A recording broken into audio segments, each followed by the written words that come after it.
Welcome to Lab Life with the Air Force Research Laboratory.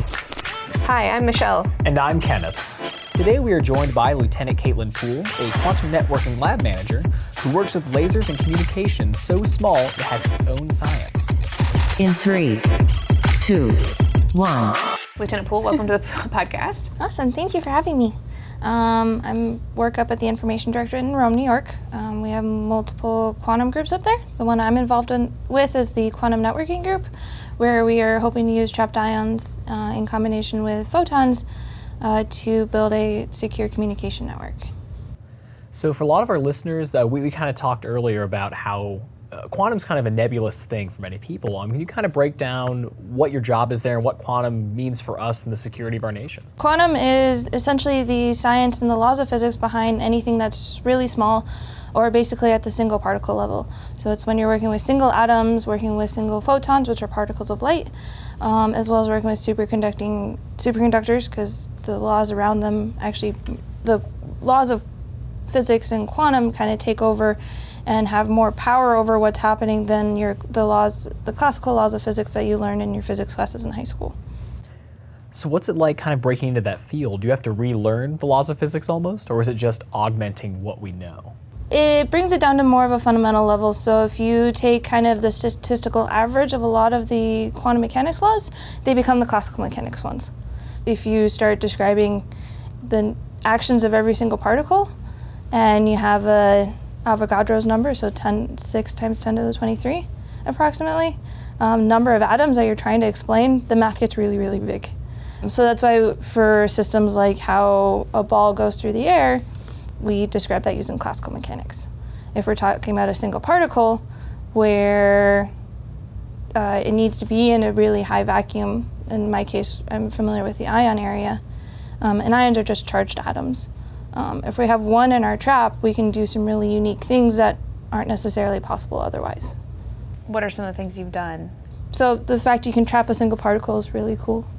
The approximate size of that particle is on about 40 nanometers. That's about, if I'm doing my math right, it's about 1,000 times smaller than a human hair. Oh, wow.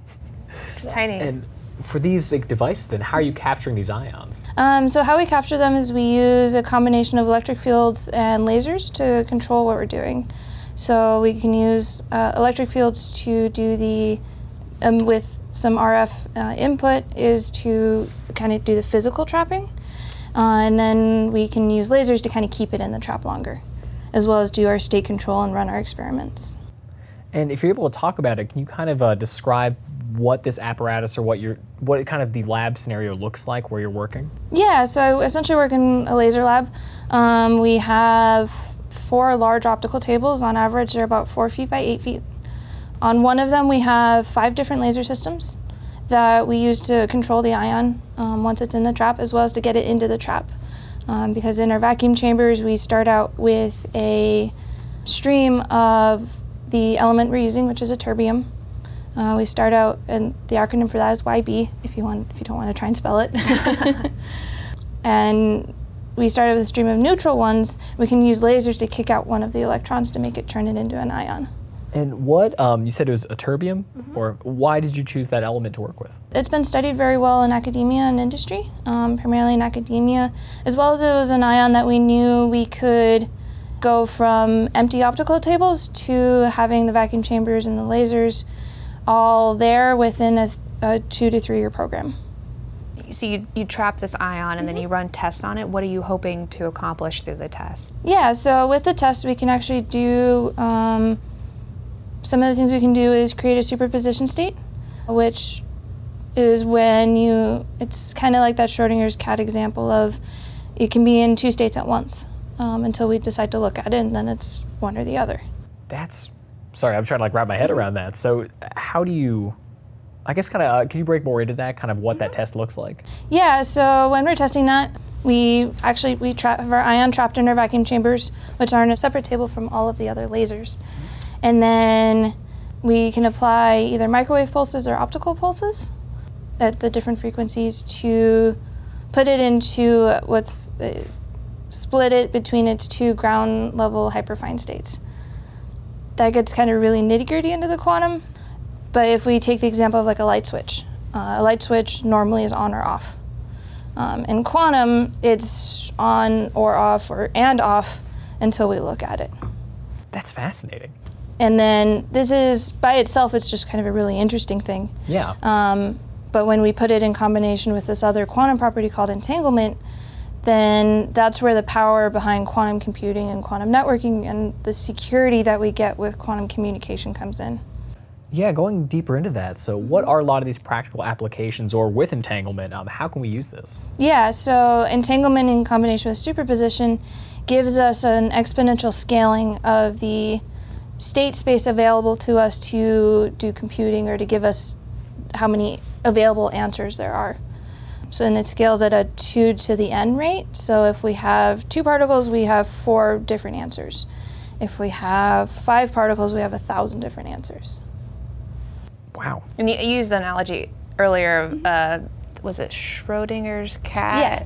Could you explain that? Because I mean, I heard about it on Big Bang Theory, but maybe that'll help our listeners understand kind of what you mean about these different states. So Schrodinger's cat is essentially an experiment where they put a radioactive atom or radioactive substance into a switch, and that switch, if the atom decays, then if that switch will get flipped and release a vial of poison.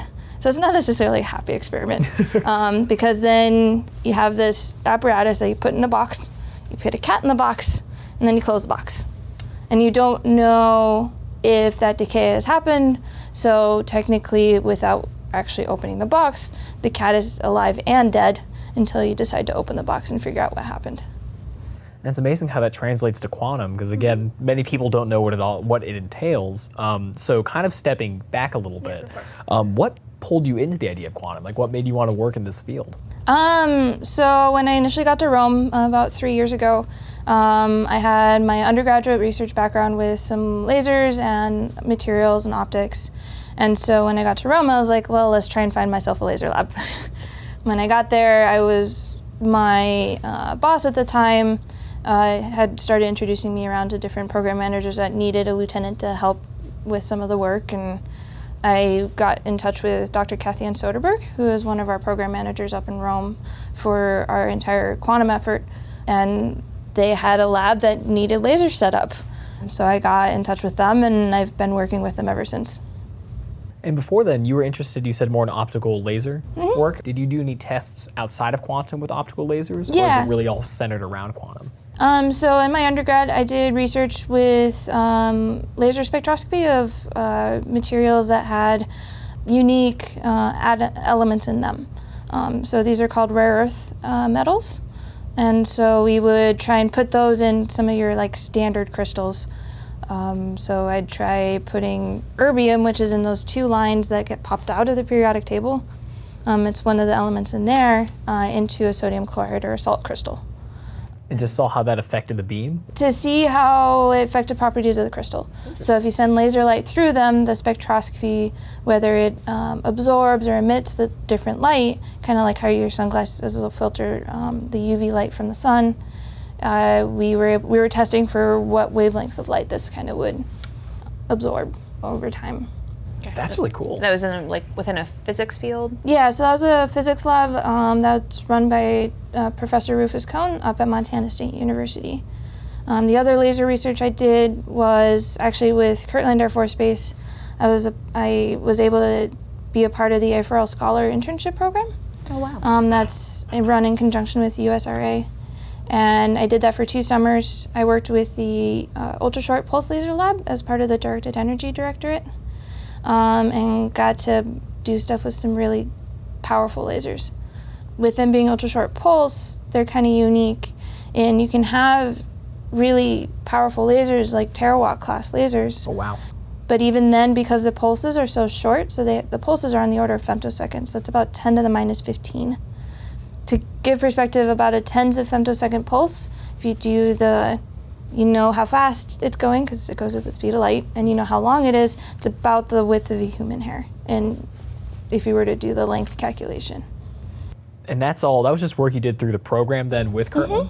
Yep, So, I did a 9-week and a 12-week internship with them. Yeah, so and AFRL Scholars isn't just for active duty. I think you had a ROTC background. Yep, I did RTC through college, but I did this internship kind of independent of all of that. I'd heard about it through a captain that I met through ROTC, but I applied as a normal undergraduate student. and has a lot of this work then, working with lasers, directed energy, and crystals, kind of helped your work in the quantum field? Definitely, because I was able to, they could give me the ideas of what each laser needed to do, and what specific optics I would need to have in each kind of setup around the table.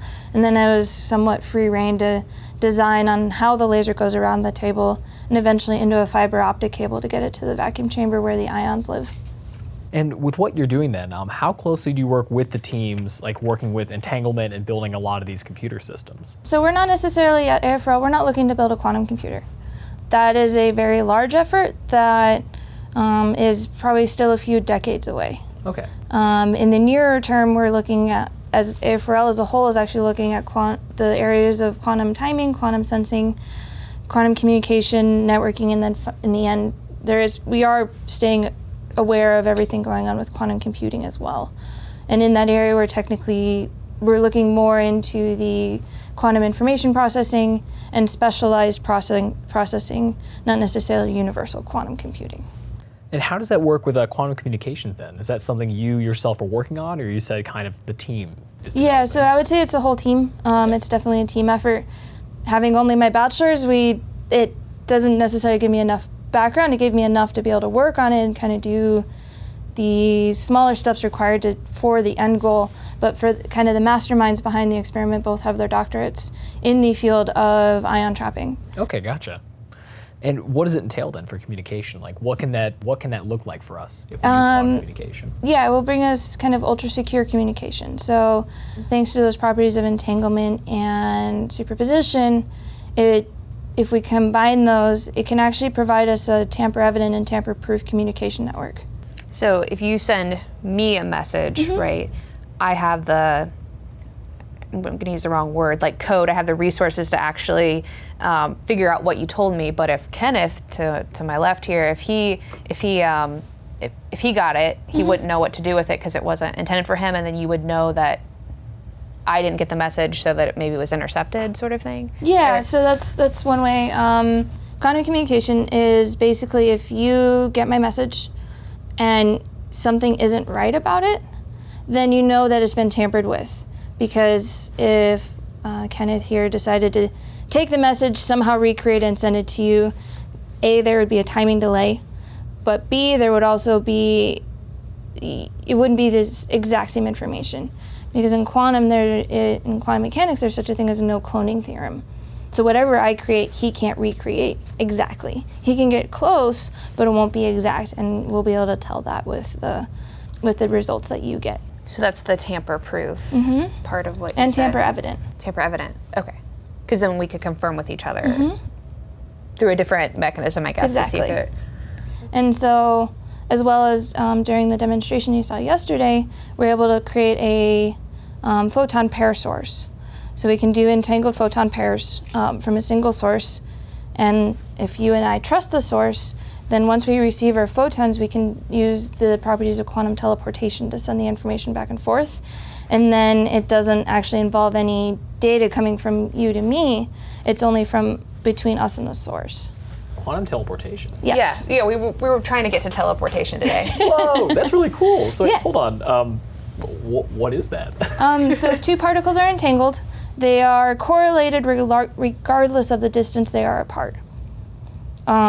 So if we had two quarters that were entangled and I gave you one, then anytime I flip mine, and mine lands on heads, yours will always be heads.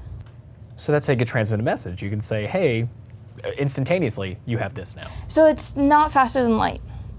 We don't break the speed of light with this. But we'd feel like it was. Yes. Fast. It'd be fast, yeah. It'd be okay. fast, but it relies on getting the message from the source of the entangled photons, or me sending a nondescript message that an eavesdropper wouldn't care about of say, hey, look at your system in 5 minutes. Okay, so in the way this works then, you mentioned that through your lab or through a process, you'd pair these, and then you have to separate them? Yep, yeah, once we make the pair, we can send them in different directions. And how do they know they're still paired then? Based on when we receive the message, because you can do the entanglement in kind of different ways you can do it with polarization, you can do it with time, you can do it with position. And there's different ways to measure them, and so that would mean that we entangle in a certain way. And you mentioned there's an experiment you have showing this? So in the photon group, which works in the lab next door to mine, they're more in that quantum computing thrust, more looking in that specialized quantum processing. They've been working on integrated photonic circuits. These are essentially little circuit boards for light. They're about the same size as your computer processor. So they are at that chip scale of like the size of my fingernail. We also recently, through some collaborations and with one of our industry partners, we were able to get a 300 millimeter wafer size of entirely quantum experiments in these integrated photonics. So it has a rectangular pattern that's repeated 64 times within that 300 millimeter wafer, and within that pattern there's 44 different sets of experiments, and then within each of those 44 sets there's around 10 different experiments that we can do. Yeah, and I saw the wafer yesterday, and the circle is like a little bit bigger if you look like the circumference of a basketball, and you have that many experiments on that like thin slice. Yep. Yeah, so it's a single layer silicon wafer. It's the same thing that they use to make in CMOS fabrication. I didn't realize it was so small now. Like we actually had it at such a small scale. Well, literally I know it's a small scale, but didn't know how small the wafers were. Yeah, so they're one of the leaders as far as getting some of the swap, so size, weight, and power concerns down to a level that we can start thinking about how do we make this robust enough to take it outside. Because traditionally, quantum experiments have been done in fairly pristine laboratory environments, because when we're talking about the single particle level, they are also some of the best sensors in the world, and they're literally affected by everything unless we isolate them.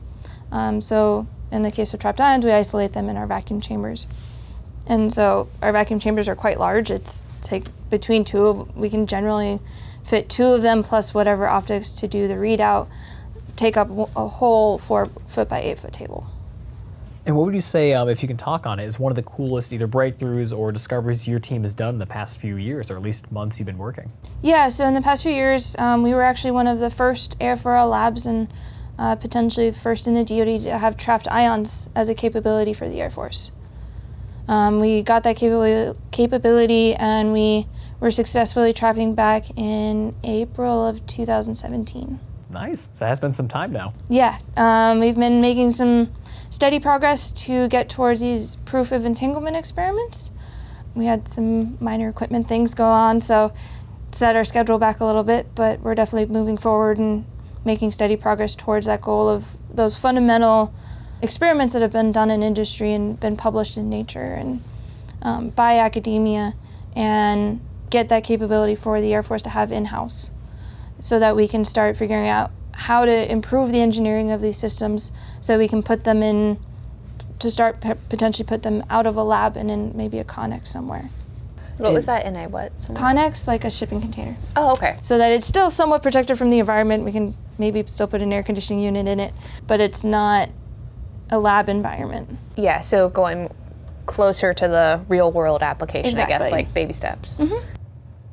And for your job title then, what is a normal day for you, or what does it kind of look like in the lab? Yeah, so a normal day for me is I come into work, and like any of us, I check my email. I also check in with the team to make sure that they don't have anything that I need to do, or if there is things for me to do, I'll start working on them. Some of the things I've been helping with a lot is writing some sole source letters for equipment, because with quantum, a lot of equipment is actually quite specialized. And we really do need certain lasers from one company, because we know that they make it at the right wavelength as well as right output power and stability that we need for these experiments. Or for vacuum chamber parts, there's only so many companies that do that. That's fair, yeah. So sometimes sole source letters are used when there's only one company that makes the product.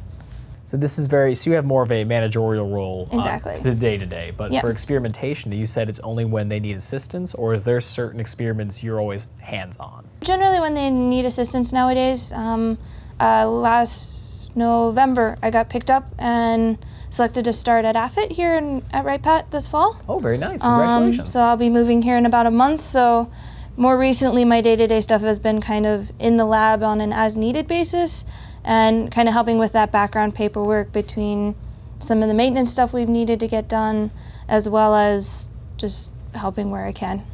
And coming to events like this at the Wright Dialogue or AFRL Inspire, where I can talk about the work and let everyone else that's as smart or smarter than me actually do the work in the lab. Yeah. And what are you going to be learning at AFIT? I'm going to be getting my master's with the electrical engineering department and with a focus on high power microwaves. So I'll be changing gears a bit, but it's exciting and it's definitely a field that has some interest to me. Yeah, did you get any exposure to the high power microwave stuff during your AFRL Scholar? Not so much in the high power microwave. I got to tour their facility because the program down there, they were able to kind of set up lab tours for the interns. But yeah, as far as microwave, I have some exposure to it because with those high power ultra short pulses, there's some microwave effects that happen because your pulses are so short, or you focus them in air and they make a plasma. So there's some cool effects that happen there. So I have some minimal exposure. Sure. But in the end, it's all somewhat in that electricity and magnetism area and electromagnetic waves. So it's just a different frequency range than I'm used to. I think you're setting yourself up to spend some time in AFRL. You know, we got directed energy areas and things like that. Yeah, and I'm excited about that. I'd love to stay technical as long as the Air Force will let me. And being in the physicist career field, I have kind of a unique opportunity versus our engineers and our program managers to do a little bit more time with AFRL. Fascinating. That's Yeah, awesome. thank you. So usually we kind of wrap things up. We want to see if you have a message for people looking to have or go around a similar career path that you've taken. And then after we, if you have a special technology or researcher that's really inspired you from the Air Force perspective, you can let us know. The quantum community is very open to having new people. We will teach you all of the quantum you need to know. You don't need to have a physics background to be a quantum scientist, quantum engineer. We welcome anyone with computer science, with engineering, and all kinds of engineering because a physicist isn't necessarily the best at downsizing things, whereas a mechanical engineer or a systems engineer might be much better at that. And so we're welcome to have anyone. And yeah, we will teach the quantum you need to know, and having motivated people is one of our biggest things. I think you'd mentioned to me you even have someone with a biology background kind of in the field, which is totally unexpected. Yeah, we have both an intern and one of our contractors have biology backgrounds, and we'll teach them the quantum they need to know to be able to work on our experiments. One of them I work with more closely, and she helps us a lot with getting our experiment running on a day-to-day basis and maintaining our lasers. And then the final question we had was there any researchers or technologies that you think are really cool in the Air Force or that have inspired you? Yeah, so the whole area of quantum is kind of inspiring in a way of we're at that cutting edge of technology that can really help augment as well as eventually help a warfighter of if we can have secure communication, then hopefully we can get messages back and forth that we really do want to keep to ourselves. The other thing that one of the end goals of quantum research as a whole is to be able to do standard communication and be able to continue operating in GPS denied environments. And that's where the areas of quantum timing and quantum sensing are kind of the leaders of that area of how do we get atomic clocks and how do we downsize them such that we can put them in planes, put them in cell phones. And there has been some very recent advances from NIST, and they made a chip scale atomic clock that's about the size of a matchbox. It's not quite as accurate as our cesium clocks that we send up into space, but it's pretty darn close. It's getting there. And then the sensing, of course, when you're at the single particle level, they're sensitive to everything.